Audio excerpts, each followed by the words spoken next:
Prabowo hadiri pertemuan pimpinan negara G20 di Brazil.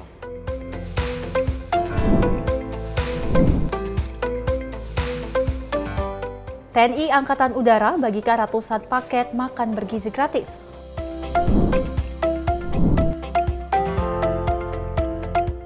Buron kasus judul Komdigi berhasil ditangkap.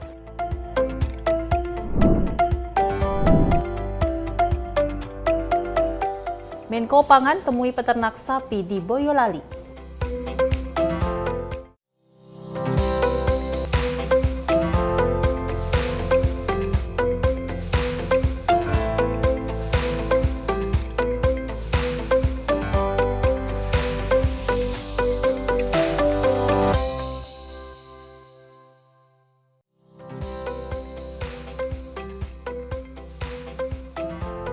Selamat pagi pemirsa Simpo TV. Selamat pagi Sally. Selamat pagi Festi. Ceria sekali pada pagi hari ini ya. Pastinya. Dan kita juga doakan pastinya untuk pemirsa di rumah bisa dalam keadaan sehat walafiat. Apalagi kita berdua ini akan memberikan informasi yang terbaik untuk Anda. Ada politik, ekonomi dan juga hiburan. Betul, terkait headline yang telah kita bacakan di mana memang program utama dari Prabowo Gibran adalah Makan bergizi gratis. Kita lihat TNI Angkatan Udara telah Membagikan secara rata ya. Betul, dan kita berharap bahwasanya seperti harapan dari Prabowo Gibran untuk menurunkan angka stunting di Indonesia. Amin. Dan tentunya informasi menarik lainnya akan terus kami hadirkan. Ini dia Menyapa Pagi Simpo TV selengkapnya.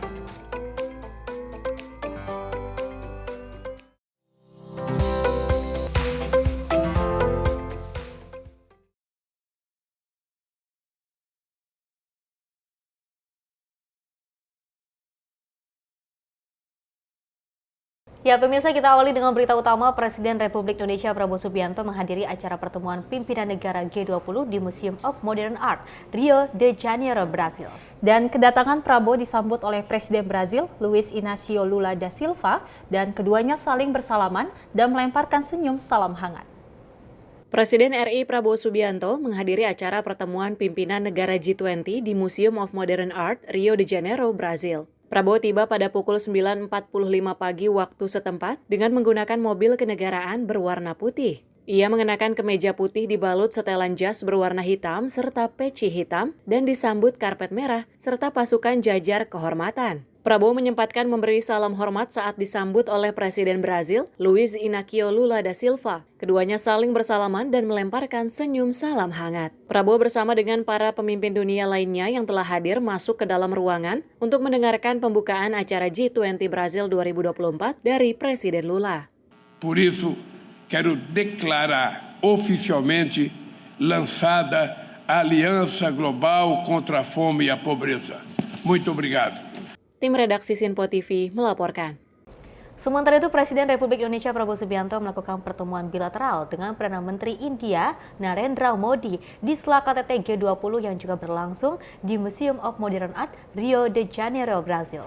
Dan Prabowo menyampaikan keinginannya untuk meningkatkan kerjasama dengan India di bidang kesehatan dan juga pendidikan kesehatan.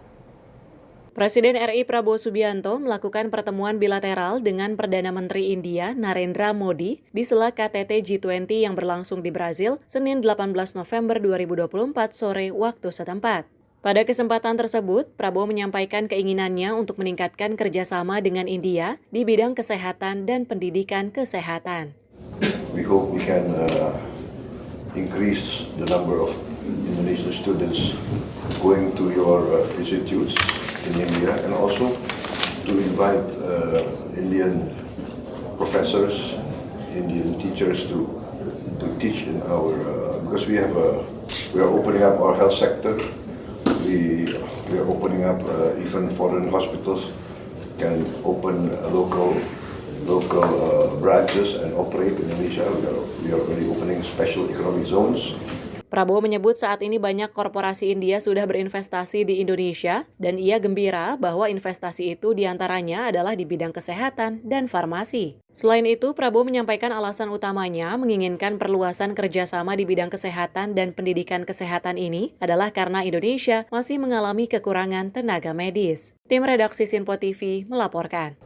Pemirsa, Presiden Republik Indonesia Prabowo Subianto di sela-sela kegiatan G20 Summit Brazil 2024 menghadiri MIKTA Leaders Gathering di Museum of Modern Art, dan momen ini juga adalah kali kedua pemimpin MIKTA berkumpul di sela-sela KTT. Dan pertemuan MIKTA di KTT G20 Brazil ini, pemirsa, menyimpulkan bahwa forum ini sebagai wadah dan ruang guna mendorong kerjasama yang lebih inklusif dan responsif terhadap isu-isu global G20. Presiden RI Prabowo Subianto di sela-sela kegiatan G20 Summit Brazil 2024 menghadiri MIKTA Leaders Gathering di Museum of Modern Art. Momen ini adalah kali kedua pemimpin MIKTA berkumpul di sela-sela KTT G20. Pertemuan MIKTA di KTT G20 Brazil ini menyimpulkan bahwa forum ini sebagai wadah dan ruang guna mendorong kerjasama yang lebih inklusif dan responsif terhadap isu-isu global. Para pemimpin juga menegaskan kembali komitmen mereka untuk dunia yang aman, damai, adil, dan setara, serta inklusif, berkepanjangan dan sejahtera. Mereka mengajak seluruh negara anggota PBB untuk mematuhi piagam dan resolusi PBB, termasuk yang diadopsi oleh Badan Keamanan. Tim redaksi Sinpo TV melaporkan. Masih terkait dengan kunjungan Presiden Prabowo Subianto di G20, di mana Presiden Prabowo Subianto ingin belajar dari kesuksesan Brazil yang telah menjalankan program makan bergizi gratis dan energi terbarukan. Hal itu disampaikan oleh Prabowo di Forum Indonesia-Brazil Business Forum in the Sideline of G20 Summit di Copacabana Palace, Rio de Janeiro. Presiden RI Prabowo Subianto ingin belajar dari kesuksesan Brazil yang telah menjalankan program makan bergizi gratis dan energi terbarukan. Hal itu disampaikan oleh Prabowo di Forum Indonesia-Brazil Business Forum in the Sideline of G20 Summit di Copacabana Palace, Rio de Janeiro, Senin 17 November 2024. Prabowo mengungkapkan akan mengerahkan tim guna mempelajari program makan bergizi gratis yang diterapkan di Brazil. Prabowo juga mengungkapkan ingin belajar dari Brazil terkait implementasi energi terbarukan dan merasa optimistis Indonesia bisa merealisasikan hal tersebut karena memiliki banyak sumber energi ramah lingkungan. The use of biofuel, energy from plant-based, and you're very successful in the ethanol, and we are going into biodiesel, producing diesel from palm oil. We have a lot of course, energy from the sun, that's all, and this makes us very bullish, very excited to meet the future. Tim redaksi Sinpo TV melaporkan. Kita beralih ke informasi lainnya dari Wakil Presiden Republik Indonesia Gibran Rakabuming Raka meninjau pelaksanaan makan bergizi gratis di salah satu sekolah dasar negeri di kawasan Palmerah, Jakarta Barat. Dan sebanyak 565 paket makanan bergizi gratis ini dibagikan kepada siswa. Ratusan emak-emak menyambut kedatangan Wakil Presiden RI Gibran Rakabuming Raka, putra mantan Presiden Joko Widodo. Kedatangan Gibran tersebut untuk meninjau pelaksanaan makanan bergizi di SDN 15 dan SLB Slipi, Jakarta Barat. Tak hanya itu, Gibran juga membagikan alat tulis kepada siswa sebagai kebutuhan perlengkapan sekolah para murid. Di kesempatan yang sama, PJ Gubernur DKI Teguh Setiabudi yang mendampingi Gibran Wakil Presiden mengatakan, pihaknya hari ini melaksanakan pembagian makanan bergizi gratis di 11 sekolah di Kecamatan Palmerah. Sebanyak 565 paket makanan bergizi gratis yang dibagikan kepada para siswa. Satu porsi makanan bergizi gratis ini seharga Rp15.000 per kemasan yang berisi nasi, sayur, susu, telur semur, dan jeruk. Satu paket makanan bergizi gratis ini dinilai memiliki kandungan kalori yang cukup untuk kebutuhan energi para siswa dalam menunjang aktivitas belajar. Pada hari ini kami mendampingi Bapak Wakil Presiden Republik Indonesia untuk meninjau pelaksanaan uji coba program makan bergizi gratis atau MBG khususnya di SDN Slipi 15 dan SLB Negeri 05 Jakarta Barat, Kecamatan Palmerah. Sebenarnya program makan bergizi gratis di Kecamatan Palmerah ini tidak hanya di kedua sekolah ini, tapi dari Badan Gizi Nasional melakukan uji coba di DKI, yakni ada di Kecamatan Palmerah untuk paling tidak 11 sekolah. Pada kesempatan ini, yakni di SDN 15 Slipi dan SLB 5, Ada 565 paket makanan bergizi yang disediakan oleh pemerintah pusat melalui Badan Gizi Nasional dan juga pastinya juga di-backup oleh Kodim 0503 Jakarta Barat. Selain itu, paket makanan bergizi ini juga sudah diperiksa oleh Dinas Kesehatan DKI guna memastikan kebersihan dan kesehatannya. Tim redaksi Sinpo TV melaporkan. Sebanyak 143 paket makanan bergizi dibagikan secara gratis oleh Pangkalan TNI AU Ngurah Rai Bali. Dan kegiatan dalam mendukung program makan sehat pemerintahan Presiden Prabowo ini akan dilangsungkan setiap hari di sejumlah PAUD sekolah dan posyandu di seputaran Lanut Ngurah Rai Bali. PAUD kelompok bermain jalak di Komplek Lanut Ngurah Rai Bali adalah salah satu lokasi pembagian makanan bergizi gratis yang dilaksanakan oleh Pangkalan TNI AU Ngurah Rai Senin pagi. Anak-anak usia PAUD dengan sukacita menerima paket makanan bergizi yang diserahkan langsung oleh Dan Lanut Ngurah Rai, Kolonel PNB Trinanda Hasan Febrianto. Program pembagian makanan bergizi gratis dengan tema Sharing is Caring ini adalah bentuk dukungan dan pengimplementasian program makan sehat gratis yang dicanangkan Presiden Prabowo dan Wakil Presiden Gibran Rakabuming Raka, serta untuk mendukung pencapaian generasi Indonesia Emas 2045. Lanut Gizi Ngurah Rai melaksanakan launching untuk program makan bergizi gratis yang merupakan program dari pemerintah, dalam hal ini Presiden Prabowo Subianto dan Wakil Presiden Gibran Rakabuming Raka. Jadi kita TNI, dalam hal ini TNI Angkatan Udara melalui Lanut Gusti Ngurah Rai akan semaksimal mungkin untuk mensukseskan program tersebut dengan menginisiasi. Walaupun untuk program ini baru akan di-launching nantinya oleh pemerintah di awal Januari tahun 2025, kita mencoba inisiasi dan alhamdulillah puji syukur dari berbagai hamba Tuhan yang memang berniat dan juga inisiasi dari kita warga Lanut Gusti Ngurah Rai, kita akan menyelenggarakan pemberian ini sampai dengan nanti akan diselenggarakan langsung oleh pemerintah. Jadi akan kita laksanakan setiap hari, mulai dari hari Senin sampai dengan hari Jumat. Program ini akan dilaksanakan setiap hari dari Senin hingga Jumat dengan membagikan sebanyak ratusan paket makanan sehat bergizi. Pendistribusian diutamakan di sekolah-sekolah, PAUD, posyandu, dan ibu hamil. Dari Bali, kontributor Sinpo TV melaporkan. Program makan bergizi gratis salah satu program yang memang dilakukan oleh Prabowo Subianto dan juga Gibran Rakabuming Raka. Ini tidak hanya dari Prabowo Subianto saja yang harus selalu menggencarkan terkait dengan program ini, tapi juga ada Gibran Rakabuming Raka yang sudah melakukan sebuah uji coba makan maksud kami adalah bergizi gratis di salah satu sekolah di SD seperti itu. Ini adalah salah satu langkah yang sangat luar biasa. Betul, kalau kita lihat Gibran sedang sibuk di dalam negeri untuk mengurusi program makan bergizi gratis, kita lihat dari Presiden kita Prabowo Subianto yang memang sibuk di negara Brazil KTT 20 untuk menghadiri acara tersebut, dan kita lihat bahwasanya memang Prabowo Subianto ingin bekerja sama dengan India salah satunya di bidang pendidikan kesehatan dan juga kesehatan. Kita berharap bahwasanya kerjasama antar berbagai negara dapat memajukan Indonesia juga ya. Biasa ini betul. Dan apalagi kalau kita lihat memang pada saat kunjungan ke Brazil juga Prabowo Subianto juga turut sangat mengapresiasi dari program bergizi yang ada di Brazil. Dan tentunya pemirsa, informasi menarik lainnya akan terus kami hadirkan usai jeda berikut ini.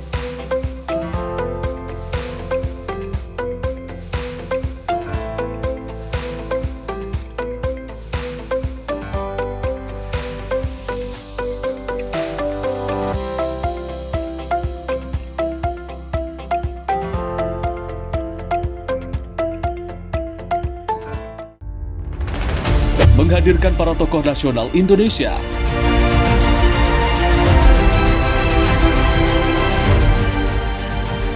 Mengulas ragam fakta dan isu terbaru secara mendalam. Pusat data nasional loh. Pusat data nasional, data apa aja masuk ini. Buka satu barang warga itu memang diperlukan. Bincang spesial setiap Sabtu pukul 8 malam hanya di Sinpo TV. Halo, selamat malam pemirsa. Senang sekali rasanya kami mengisi ruang informasi Anda. Akhiri aktivitas Anda dengan rangkuman perkembangan peristiwa yang terjadi sepanjang hari. Sebelumnya kita saksikan ada sekitar 3.000 tamu undangan, sementara di Ibu Kota Nusantara ini ada sekitar 2.000 tamu undangan. Rangkaian informasi nasional dan mancanegara dirangkum sebagai penutup hari dalam Menyapa Malam. Setiap Senin hingga Jumat pukul 8 malam, hanya di Sinpo TV. Halo, selamat pagi pemirsa Simpo TV. Selamat pagi Andi. Selamat pagi, Fen. Beragam informasi terbaru hadir menemani Anda sebelum memulai hari. Itu memang dari Menteri Perhubungan juga mendukung, Betul. dari Menteri Keuangan juga mendukung, dan kita sebagai masyarakat pun juga Harus mendukung. Mengangkat isu yang tengah menjadi pembicaraan paling hangat. Semarakan pagi Anda bersama Menyapa Pagi. Setiap Senin hingga Jumat pukul 6 pagi. Hanya di Simpo TV. Pemirsa Simpo TV kembali hadir menemani Anda dengan berbagai informasi yang telah kami rangkum dalam sepekan. Sajian lengkap informasi sepekan kami hadirkan untuk Anda. Badan Legislasi DPR menemui masa unjuk rasa di depan gedung DPR RI Senayan, Jakarta. Menemani akhir pekan Anda bersama keluarga dengan rangkuman berita menyeluruh dalam Simpo Sepekan. Setiap minggu pukul 6 pagi. Hanya di Simpo TV.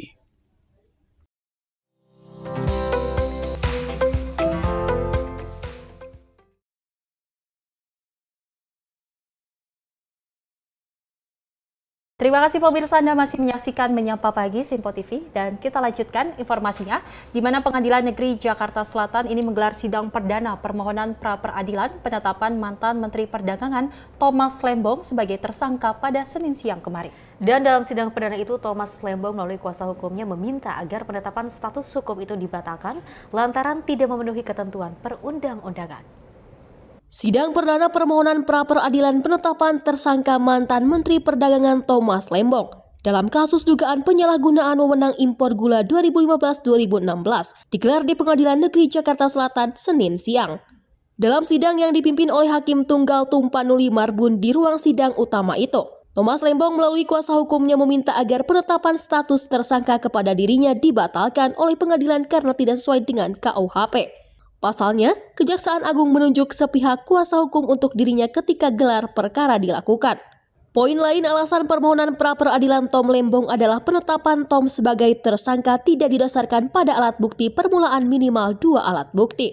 Poin berikutnya adalah Tom menyatakan dirinya sudah tidak lagi menjabat sebagai Menteri Perdagangan sejak 27 Juli 2016, sehingga Menteri Perdagangan lain juga harus diperiksa dalam kasus impor gula tersebut.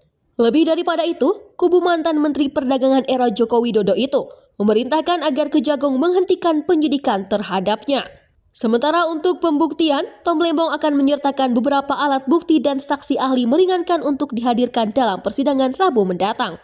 Tadi sesuai dengan jadwal sidang bahwa kita punya kesempatan untuk hari Rabu menghadirkan bukti-bukti, lalu hari Kamis nanti adalah ahli-ahli. Maka ada beberapa bukti-bukti surat yang sudah kita siapkan yang akan kita hadirkan dalam proses persidangan tersebut.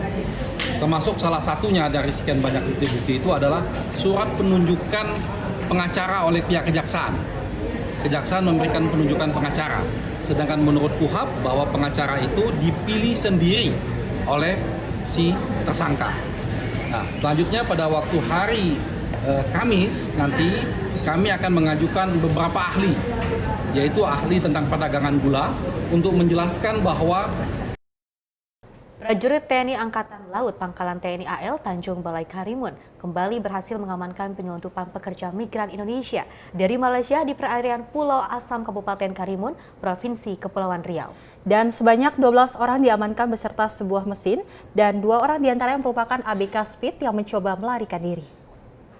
Prajurit TNI AL Pangkalan TNI AL Tanjung Balai Karimun atau Lanal TPK berhasil mengamankan penyelundupan pekerja migran Indonesia dari Malaysia di perairan Pulau Asam Kabupaten Karimun, Provinsi Kepulauan Riau pada Jumat 15 November 2024 malam. Berawal dari informasi masyarakat terkait adanya pengiriman PMI ke Malaysia dan pemulangan PMI dari Malaysia tujuan Tanjung Batu, Indonesia, tim Lanal TBK melakukan penyekatan di beberapa titik yang digunakan sebagai jalur perlintasan kegiatan ilegal tersebut. Tim Lanal TBK melakukan pengejaran sebuah speed yang berusaha melarikan diri. Setelah berhasil diberhentikan, terdapat 12 orang PMI non-prosedural di atas speed.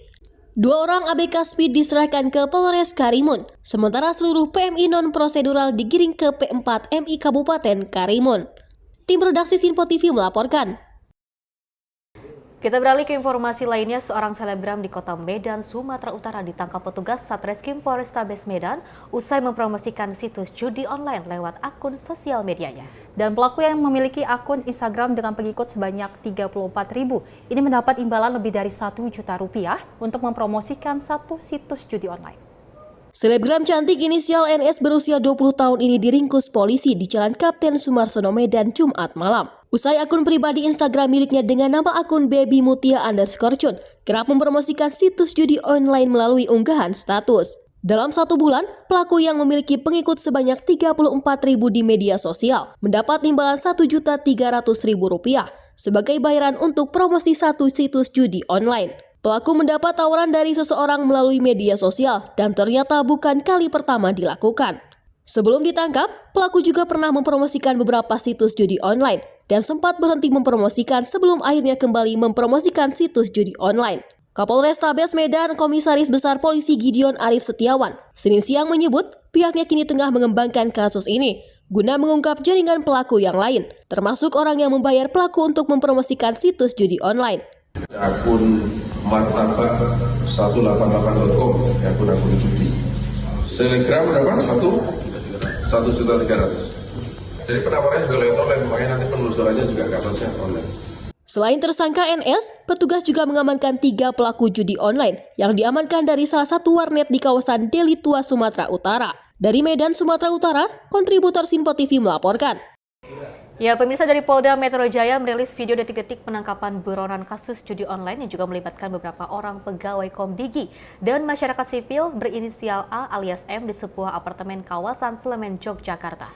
Dan selain menangkap A alias M, petugas juga menyita beberapa barang bukti berupa uang tunai, jam tangan, perhiasan, dan beberapa barang bukti lainnya dari dalam unit apartemen tersebut. Inilah detik-detik pada saat tim Opsnal Subdit Jatanras Direktorat Reserse Kriminal Umum Polda Metro Jaya menangkap seorang buron kasus judi online yang melibatkan 10 orang pegawai Komdigi dan beberapa orang masyarakat sipil berinisial A alias M. A alias M ditangkap di sebuah apartemen di kawasan Naglik, Sleman, Yogyakarta pada hari Minggu lalu. Satu persatu buron kasus mafia akses judi online yang melibatkan pegawai Komdigi ditangkap polisi. Dari dalam unit apartemen tersebut, penyidik juga menyita beberapa barang bukti diantaranya uang tunai, jam tangan mewah, kepingan emas, serta beberapa barang bukti lainnya. Setelah menangkap pelaku, petugas langsung menggelandang A alias M ke Mapolda Metro Jaya untuk ditahan dan diperiksa lebih lanjut keterlibatannya dalam kasus ini. Sebelumnya petugas juga telah menangkap 23 orang tersangka dalam kasus ini, termasuk istri A alias M lantaran terlibat tindak pidana pencucian uang. Subdit Jatanras di Treskrimum Polda Metro Jaya berhasil mengamankan 1 orang DPO kasus judi online yang beberapa hari ini diburu. Ya, inisialnya A alias M. Ya, itu sudah berhasil diamankan.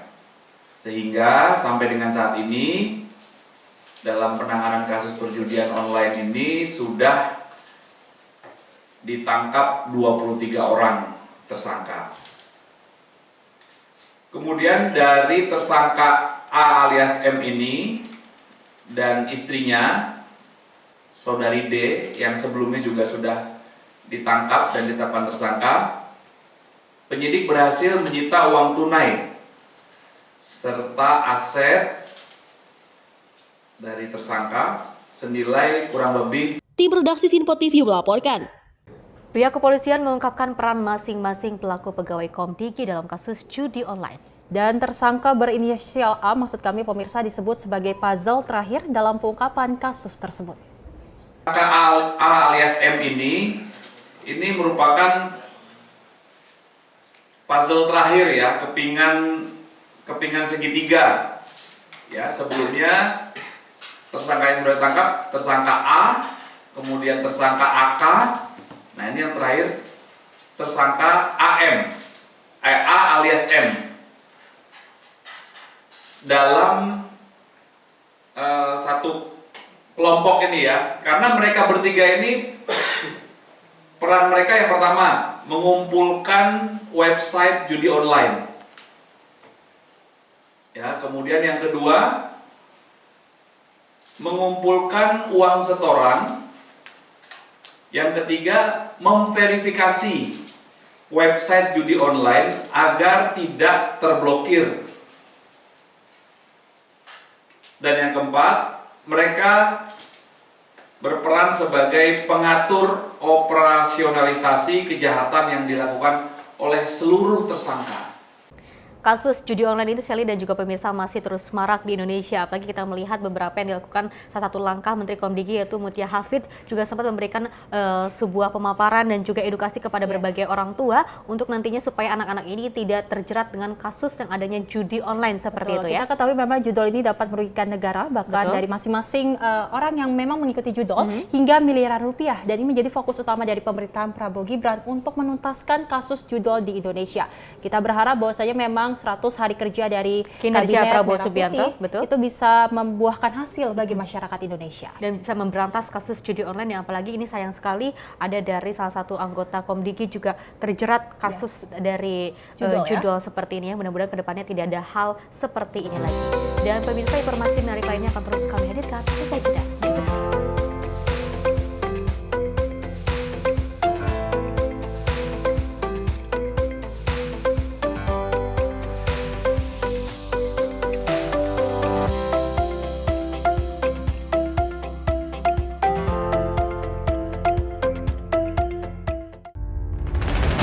Menghadirkan para tokoh nasional Indonesia.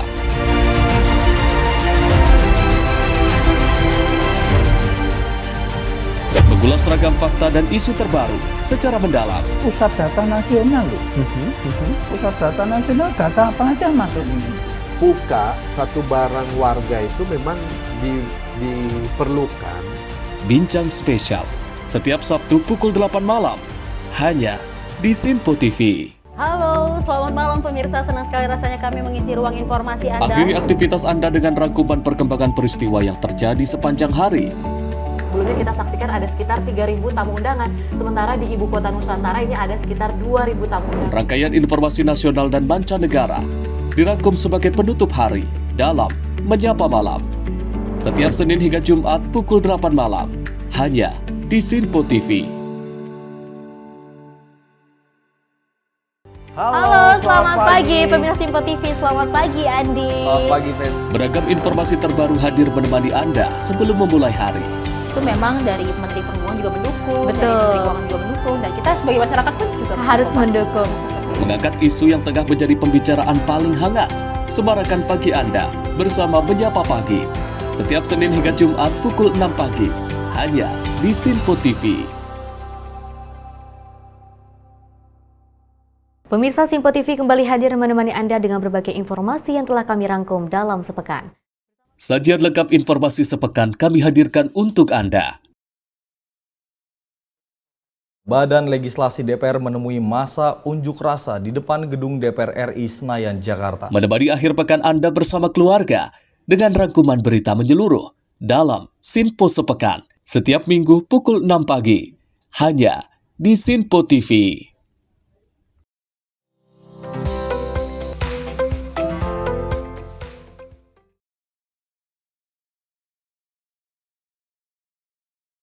Anda masih menyaksikan Menyapa Pagi Sinpo TV pemirsa, dan kita lanjutkan informasinya di mana Kapolri Jenderal Polisi Listio Sigit Prabowo ini meninjau posko pengungsian erupsi Gunung Lewotobi Laki-Laki di Nusa Tenggara Timur. Dan dalam kunjungan tersebut, Kapolri memastikan pelayanan kebutuhan dasar dan kesehatan bagi warga agar berjalan secara optimal. Kapolri Jenderal Polisi Listio Sigit Prabowo mengunjungi beberapa posko pengungsian bencana erupsi Gunung Lewotobi Laki-Laki di Kabupaten Flores Timur, Nusa Tenggara Timur pada Senin 19 November 2024. Kapolri memastikan seluruh pelayanan dasar mulai dari makanan, air bersih, hingga kesehatan berjalan dengan baik. Adapun terkait kebutuhan lainnya, Kapolri menyebut Polri akan bersinergi dengan seluruh stakeholder terkait untuk menyiapkan program trauma healing untuk mengatasi dampak psikologis akibat bencana alam. Kapolri juga berkesempatan mendengarkan aspirasi masyarakat terkait program relokasi. Kapolri menyampaikan bahwa para warga setuju untuk dipindahkan karena faktor keselamatan. Dari Nusa Tenggara Timur, tim Sinpo TV melaporkan.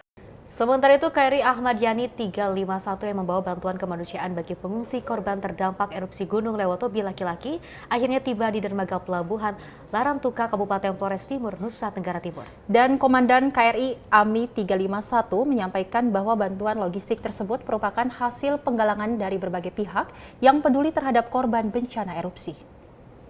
Adapun bantuan logistik yang diserahkan secara simbolik antara lain bahan makanan, perlengkapan bayi, perlengkapan kesehatan, pakaian, perlengkapan mandi, dan bahan kontak lainnya. Komandan KRI AMY 351 juga mengucapkan terima kasih atas sambutan dari Forkopimda Kabupaten Flores Timur. Penyerahan bantuan logistik untuk masyarakat terdampak erupsi Gunung Lewotobi laki-laki ini merupakan tugas dari TNI AL dalam membantu proses angkut bantuan logistik yang sebelumnya telah terkumpul. Selain itu, KRI AMY 351 juga akan siaga di Flores apabila ada keperluan mendesak. PJ Bupati Flores Timur mengucapkan terima kasih atas bantuan logistik yang diberikan. Selanjutnya, bantuan logistik akan didistribusikan ke lebih dari 12.000 pengungsi yang tersebar setiap posko. Pada siaga bencana kali ini pangkalan TNI AL atau Lanal Maumere. Sejak terjadi erupsi pertama Gunung Lewotobi laki-laki bergerak cepat dengan segera mengerahkan personel dan juga berkoordinasi dengan instansi terkait. Dalam hal ini Badan Nasional Penanggulangan Bencana atau BNPB sampai dinyatakan tanggap darurat selesai. Tim redaksi Sinpo TV melaporkan. Pemirsa, Satgas Sport Visit 2024 KRI Dr. Wahidin Sudirohusodo 991 menggelar bakti kesehatan bagi warga dan juga open ship bagi pelajar yang sedang sandar di Port Moresby, Papua New Guinea pada Senin kemarin. Dan bakti kesehatan yang dilakukan diantaranya pemeriksaan kesehatan umum, pemeriksaan gigi, pemeriksaan CT scan, hingga pemeriksaan X-ray oleh petugas medis. Pada Senin 18 November 2024, Satuan Tugas Sport Visit 2024 KRI Dr. Wahidin Sudirohusodo 991 menggelar bakti kesehatan bagi warga dan open ship bagi pelajar yang sedang sandar di Port Moresby, Papua New Guinea. Bakti kesehatan yang dilakukan diantaranya pemeriksaan kesehatan umum, pemeriksaan gigi, pemeriksaan CT scan, hingga pemeriksaan X-ray oleh petugas medis. Tak hanya itu, Satgas Sport Visit 2024 juga menyalurkan bantuan obat-obatan ke negara PNG di Geladak Utama KRI WSH 991. Selain bakti kesehatan, KRI WSH 991 juga menggelar open ship bagi pelajar PNG. Ada pelajar dari 5 sekolah setingkat SMA dan SMP. Kedatangan pelajar ini disambut hangat dan senang hati oleh pihak KRI. Para pelajar pun terlihat antusias saat diajak berkeliling dan menerima penjelasan profil KRI WSH 991 oleh perwira Satgas dan perwira KRI di Anjungan, yang dilanjutkan dengan sesi tanya jawab dan berfoto di dalam area kapal. Acara dilanjutkan dengan kegiatan hiburan, perkenalan dari pelajar PNG dan personel Satgas, persembahan lagu dari pelajar PNG untuk Indonesia, serta penyerahan cenderamata dan foto bersama di hanggar heli KRI WSH 991. Salah satu pelajar menyampaikan terima kasih karena telah diberi kesempatan untuk bisa melihat fasilitas yang ada di KRI. I would like to thank you all for this opportunity. First, take this time today to come in here and then. Tim redaksi Sinpo TV melaporkan. Kita beralih ke informasi lainnya. DPR RI telah mengesahkan rancangan undang-undang atau RUU tentang perubahan atas Undang-Undang Nomor 2 Tahun 2024 tentang Provinsi Daerah Khusus Jakarta. Dan keputusan itu diambil usai Badan Legislasi DPR RI menyetujui adanya penambahan nomenklatur pada revisi undang-undang tersebut. Rapat Paripurna ke-8 DPR RI mengesahkan revisi Undang-Undang Nomor 2 Tahun 2024 tentang Provinsi Daerah Khusus Jakarta atau DKJ menjadi undang-undang. Pengesahan itu menyetujui 4 pasal tambahan usulan DPR. Pertama, pasal 70A menyatakan gubernur dan wakil gubernur terpilih akan dinyatakan menjadi gubernur dan wakil gubernur Provinsi Daerah Khusus Jakarta. Lalu pasal 70B yang menyatakan anggota DPRD hasil pemilu 2024 akan ditetapkan sebagai anggota DPRD Provinsi DKJ. Kemudian pasal 70C yang menyatakan anggota DPR RI terpilih akan tetap menjabat sebagai anggota DPR untuk daerah pemilihan Provinsi DKJ. Dan terakhir pasal 70D yang mengatur bahwa anggota DPD RI terpilih akan dianggap sebagai anggota DPD untuk daerah pemilihan Provinsi DKJ. Kedua, materi muatan rancangan undang-undang tentang perubahan atas Undang-Undang Nomor 2 Tahun 2024 tentang Provinsi Daerah Khusus Jakarta yang telah dibahas dan diputuskan secara musyawarah mufakat dalam panja adalah A. Penyisipan 4 pasal, yaitu pasal 70A, 70B, 70C, dan 70D, di antara pasal 70 dan pasal 71 Undang-Undang Nomor 2 Tahun 2024 yang diperlukan untuk menjamin agar perubahan kedudukan Provinsi Jakarta diikuti dengan perubahan nomenklatur jabatan gubernur, wakil gubernur, anggota DPRD, anggota DPR, dan anggota DPD daerah pemilihan Provinsi Jakarta hasil pemilihan umum tahun 2024. Dari Jakarta, tim redaksi Sinpo TV melaporkan.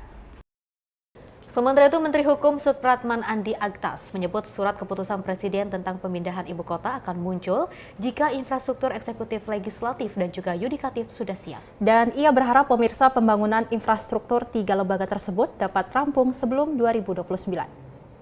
Menteri Hukum Supratman Andi Aktas menjelaskan bahwa Presiden Prabowo Subianto akan menaikkan keputusan Presiden terkait pemindahan ibu kota Nusantara. Supratman menyebut Kepres itu akan diteken jika pembangunan infrastruktur eksekutif, legislatif, dan yudikatif siap. Pasalnya, saat ini ketiga infrastruktur lembaga tersebut masih dalam tahap proses pembangunan. Oleh karena itu, ia berharap pembangunan itu dapat rampung sebelum tahun 2029. Ya tergantung Presiden dan kesiapan infrastruktur yang terkait dengan kesiapan infrastruktur yang ada di Ibu Kota Nusantara, ya kan? Karena kan kalau sudah ditegaskan bahwa nanti legislatifnya, yudikatifnya sudah harus ada di sana, sehingga nanti betul-betul layak menjadi sebuah kota yang bisa seluruh kekuasaan baik legislatif, eksekutif maupun yudikatif itu bisa bekerja di sana. Tergantung kesiapan infrastrukturnya. Ya kalau itu kan udah clear pernyataan Presiden, ya kan? Bahwa Kepres itu akan ditandatangani setelah seluruh infrastruktur pendukung minimal, infrastruktur minimal dari 3 cabang kekuasaan itu udah terbangun. Kita berharap mudah-mudahan sebelum yang 20 itu bisa selesai. Dari Jakarta, Farizal Dafarizkiano, Sinpo TV melaporkan. Kita beralih ke informasi lainnya. Menteri Koordinator Bidang Pangan Indonesia Zulkifli Hasan mendatangi UD Pramono pengepul susu di Desa Singosari, Kecamatan Mojosongo, Boyolali, Jawa Tengah. Dan dalam kunjungannya tersebut, Zulkifli Hasan ini menyampaikan diri melihat langsung peternakan sapi dan juga berdialog dengan warga terkait permasalahan yang dialami. Menteri Koordinator Bidang Pangan Indonesia Zulkifli Hasan datang bersama rombongan. Salah satunya tampak kehadiran anggota Komisi 7 DPR Muhammad Hatta. Mereka menyambangi UD Pramono, Boyolali, Jawa Tengah untuk melakukan silaturahmi. Kedatangan Zulkifli Hasan di UD Pramono ini disambut sekitar 1.300 peternak sapi perah yang biasanya menyetorkan hasil panen susu mereka ke Pramono. Zulkifli Hasan juga menggali berbagai permasalahan yang kini sedang dialami oleh kalangan peternak dan pengepul susu di wilayah Boyolali, termasuk berkaitan dengan masalah penyerapan hasil panen susu lokal di pabrik atau industri pengolahan susu atau IPS. Terkait pemasaran hasil panen susu lokal, Zulkifli Hasan mengatakan sudah ada perjanjian yang diteken dan dilaksanakan di Kementerian Pertanian bahwa importir susu harus menyerap semua susu dari peternak lokal. Ini kita bagi tugas, Pak Pramono ini rekeningnya masih diblokir, itulah sebabnya tidak bisa membeli hasil peternak. Ya, tadi sudah janji Pak Gubernur dan Bupati paling lambat 2 minggu selesaikan, bagi tugas, ya kan? Satu. Insya Allah selesai 2 minggu. Yang kedua, ini Pak Pramono alat pendingin ya, cooling namanya. Itu harganya 4 juta kurang. Saya bantu 4 juta, uangnya dari Charlie. Ini anggota DPR. Ini ya, yang membantu Pak Charlie membantu 400 juta untuk cooling, ya kan? Nah ini ibu-ibu ada 1.500. Agar bisa bergerak, dapat bantuan, berarti 100, berapa tadi ya? Ya pokoknya 150.000 kali 1.500, 200.000 kali 1.500, 300 juta. 300 juta, ya. Nanti diserahkan uangnya, ya. Jadi lumayan. Data hari ini, ya, bapak dapat 400 juta, ibu-ibu dapat 300 juta. Ya 300 juta rupiah. Rekening akan dikeluarkan oleh Pak Gubernur dan Pak Bupati, ya. Kemudian MOU sudah di Kementan sudah dilaksanakan. Dan memang kalau mengimpor susu ya itu harus ada persetujuan rekomendasi dari Kementan. Nah, Kementan tidak akan ngasih rekomendasi kalau importir tidak membeli susu dari lokal. Aman sudah. Sedangkan pemilik UD Pramono, Singosari Mojosongo, Boyolali, Jawa Tengah. Pramono mengatakan pihaknya telah mendapatkan bantuan dari pemerintah Kabupaten Boyolali untuk fasilitas listrik, dengan harapan dapat melayani peternak secara maksimal, sekaligus bisa menghemat biaya. Dari penghematan itu akan digunakan untuk menaikkan harga susu yang ia beli dari peternak. Alhamdulillah luar biasa, bisa melebihi yang diinginkan. Kondisi saat ini di UD Pramono sendiri seperti apa? Stabil ya. Stabil. Apalagi dapat bantuan dari pemerintah tadi lebih eksis lagi daripada sebelumnya harapannya. Di sisi lain, Pramono mengatakan banyak peternak menyetor hasil panen ke tempat usahanya. Namun terkendala terbatasnya kapasitas mesin pendingin atau cooling unit. Oleh sebab itu, ia kemudian meminta bantuan tambahan cooling unit dengan tujuan agar bisa melayani peternak secara maksimal. Dari Boyolali, Jawa Tengah, kontributor Sinpo TV melaporkan. Ya, terkait dengan polemik adanya susu seperti itu ya Sri dan juga pemirsa, ini masih banyak sekali perhatian publik, apalagi kita melihat dari Menko Zulkifli Hasan juga langsung turun langsung ke Boyolali untuk melihat bagaimana sih penyalurannya seperti itu. Apalagi kita melihat banyak sekali peraturan dari pemerintah Indonesia yang melakukan terlalu banyak impor. Seperti itu ya, hingga pemasokan ataupun juga penjualan di dalam negeri ini tidak terrealisasikan dengan baik. Yes, dan memang dari peternak sapi ini berharap bahwasanya untuk impor sendiri dibatasi agar memang penjualan dalam negeri ini dapat terrealisasikan dengan sangat baik. Karena memang mereka berharap bahwasanya ekonomi dari peternak ini juga cukup baik meningkat ya dari susu tersebut. Oke pemirsa, informasi menarik lainnya akan terus kami hadirkan usai jeda berikut ini.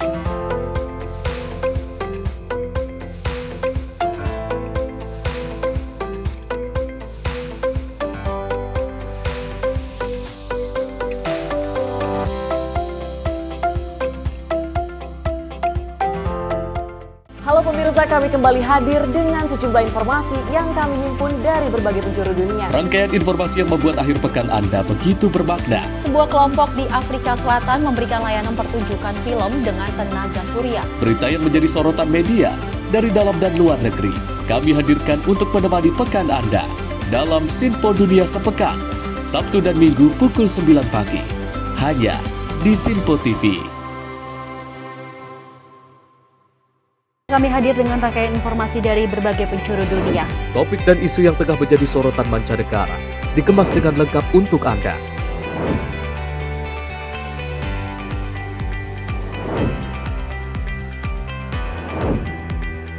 Peristiwa penting yang terjadi dari berbagai belahan dunia ini hadir dalam Sinpo Dunia setiap Senin hingga Jumat pukul 7:30 malam hanya di Sinpo TV.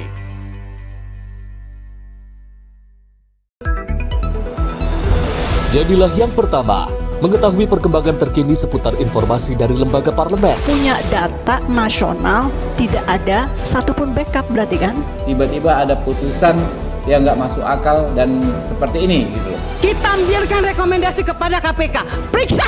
Kami hadirkan informasi paling akurat untuk mengawal setiap informasi dalam rapat komisi dan paripurna. Tentunya bersama saya Andi Rezaldi yang telah kami rangkum dalam program Sinpo Parlemen. Saya Arif Tufan. Saksikan Sinpo Parlemen setiap Sabtu pukul 6 pagi hanya di Sinpo TV. Pemirsa, Sinpo TV kembali hadir menemani Anda dengan berbagai informasi yang telah kami rangkum dalam sepekan. Sajian lengkap informasi sepekan kami hadirkan untuk Anda.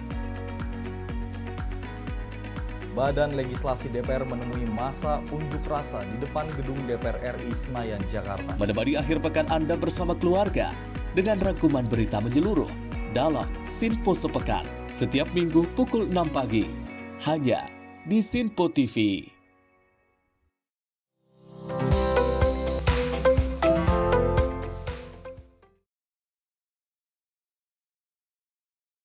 Pemirsa, masih bersama kami dalam Menyapa Pagi Sinpo TV dan kita lanjutkan informasinya terkait peristiwa di mana disinyalir menjadi lokasi simpul kemacetan yang dipicu maraknya parkir liar.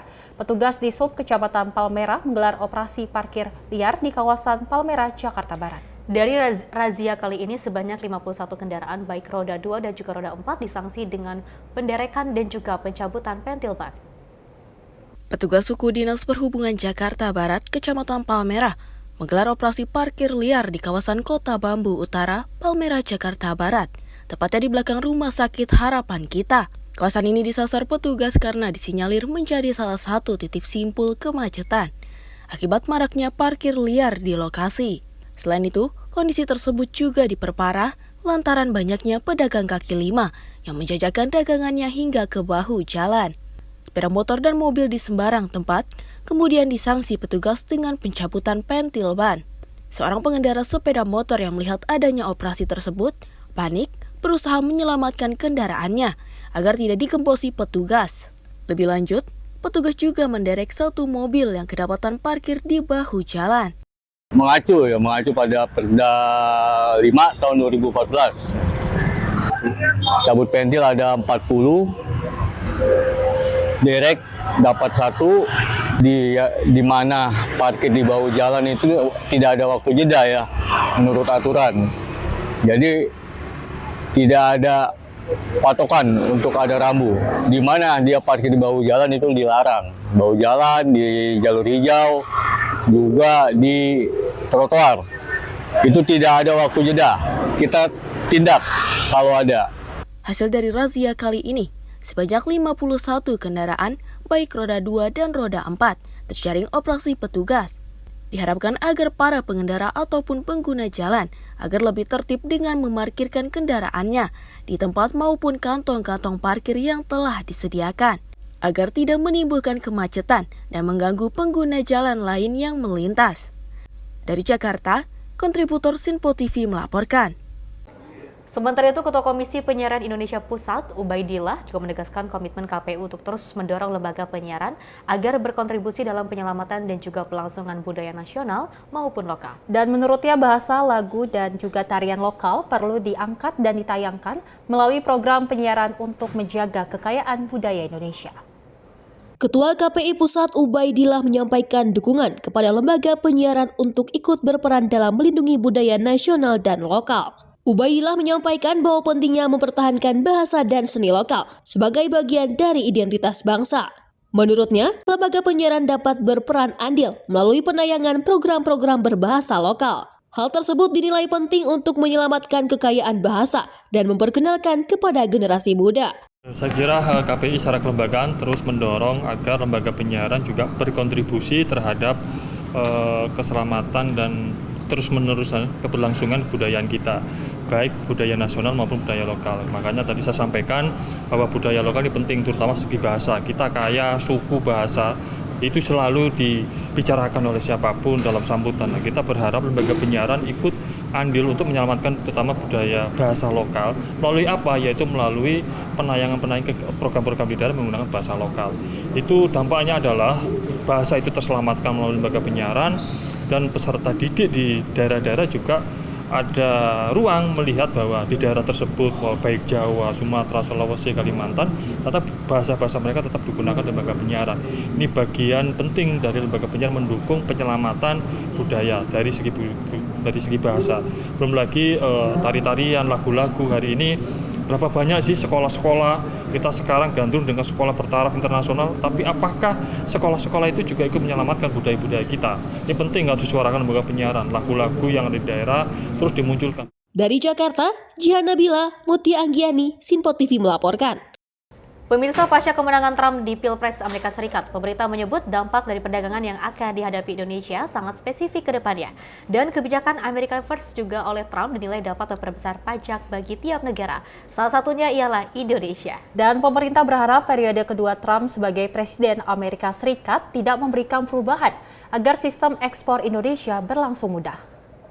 Kepala Badan Kebijakan Perdagangan Kementerian Perdagangan, Fajarini Punto Dewi menyebut dampak perdagangan yang akan ditimbulkan Donald Trump di Pilpres Amerika Serikat akan berlangsung signifikan. Menurutnya, perlindungan sektor ekspor Amerika Serikat oleh Trump dinilai akan memperbesar pajak kepada barang yang masuk ke negara tersebut.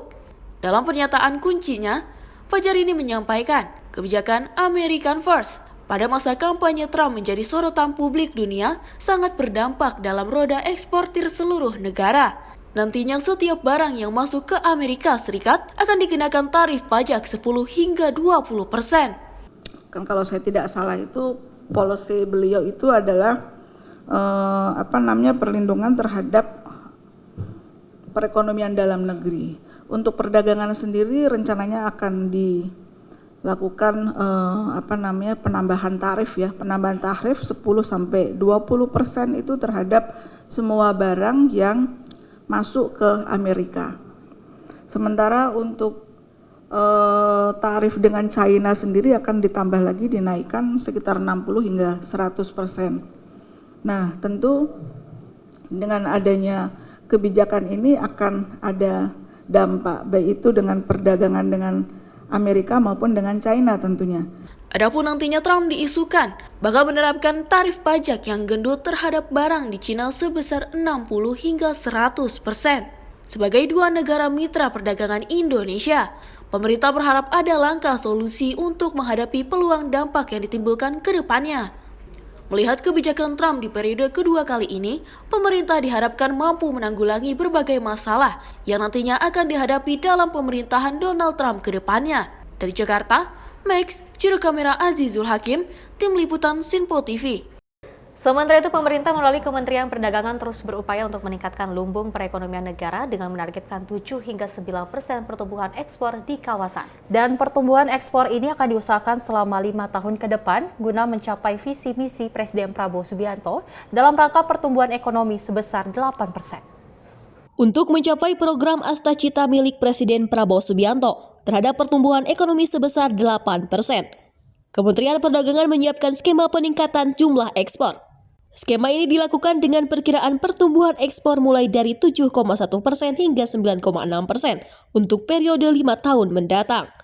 Ada pula pernyataan tersebut disampaikan oleh Kepala Badan Kebijakan Perdagangan Kementerian Perdagangan, Fajarini Punto Dewi dalam paparannya di Gambir Trade Talk 2024. Menurutnya, pertumbuhan ekspor tersebut mulai ditargetkan pada tahun depan.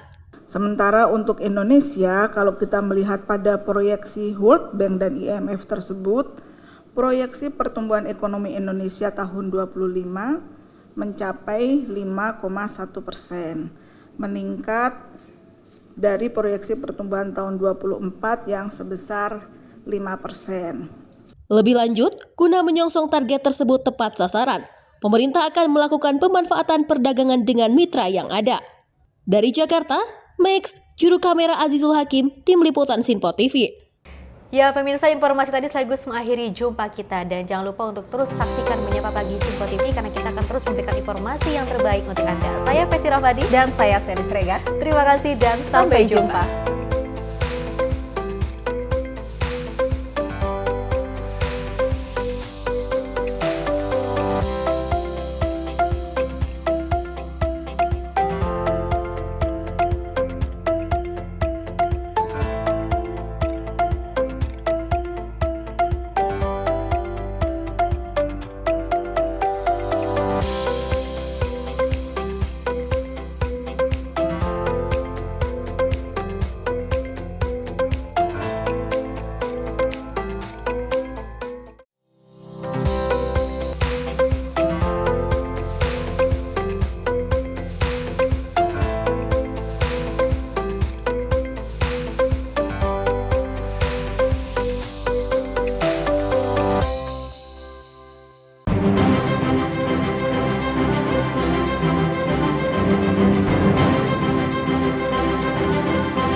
Sinpo TV, News, Sport, Entertainment.